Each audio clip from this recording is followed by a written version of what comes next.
அனைவருக்கும் வணக்கம். இன்றைக்கி நம்ம பார்க்க போகிறது பீட்ரூட் பொரியல். பீட்ரூட் பொரியல் பார்த்திங்கனாக்கா நிறைய பேத்துக்கு பிடிக்காது. ஆனால் இந்த மாதிரி செஞ்சு பாருங்கள், உங்களை அடிக்கடி செய்ய சொல்லி கேட்பாங்க. Welcome to my channel cook for my செல்லம். ஒரு கடாயை வைங்க, 2 டேபிள் ஸ்பூன் எண்ணெய் ஊற்றுங்க, 1/2 டீஸ்பூன் கடுகு, 1 டீஸ்பூன் கடலைப்பருப்பு, 1 டீஸ்பூன் உளுந்தம்பருப்பு. இது நல்லா பொரியட்டும். பருப்பு கோல்டன் ப்ரௌன் ஆகட்டும். ஒரு பெரிய வெங்காயத்தை கட் பண்ணி சேர்த்துடலாம். சேர்த்துட்டு ஒரு கொத்து கருவேப்பிலை சேர்த்துடலாம்.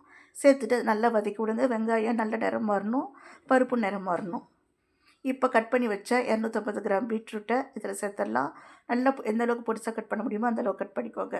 போட்டுட்டு இந்த ஆயிலையே நல்லா வதக்கி விடுங்க. அடுப்பை சிம்மில் வச்சுக்கிட்டு நல்லா வதக்கி விடுங்க. ஒரு 3/4 டீஸ்பூன் தூள் உப்பு இதில் சேர்த்துருக்கேன். சேர்த்துட்டு மூடி போட்டு நல்லா வேக வச்சாலும் இதுக்கு ஒரு மசாலா அரைச்சிடலாம்.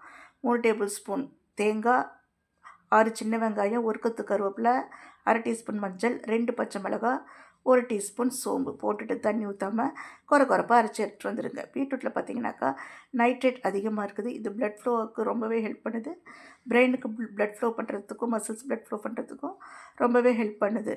லிவரில் எக்ஸஸாக இருக்கிற கொலஸ்ட்ராலை அது கட்டுப்படுத்துது. ஸோ பீட்ரூட்டை அடிக்கடி நீங்கள் உணவில் சேர்த்துட்டு வரலாம்.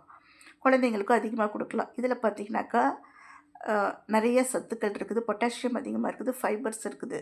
கான்ஸ்டிபேஷன் ப்ராப்ளம் இருக்கிறவங்க இதை நம்ம எடுத்துகிட்டு வரலாம். இது வெயிட் லாஸ்க்கு ரொம்பவே ஹெல்ப் பண்ணுது. அரைச்ச தேங்காய் மசாலா இதில் போட்டுட்டு நல்லா வதக்கி விடுங்க. ஒரு 5 நிமிஷம் வரைக்கும் நல்லா வதக்கி விட்டுட்டு ஸ்டவ் ஆஃப் பண்ணிடலாம். இது ரச சாதம், தயிர் சாதம் தொட்டு சாப்பிட ரொம்பவே டேஸ்ட்டாக இருக்கும். வீடியோ பிடிச்சா லைக் பண்ணுங்கள், ஷேர் பண்ணுங்கள், சப்ஸ்கிரைப் பண்ணுங்கள். நன்றி, வணக்கம்.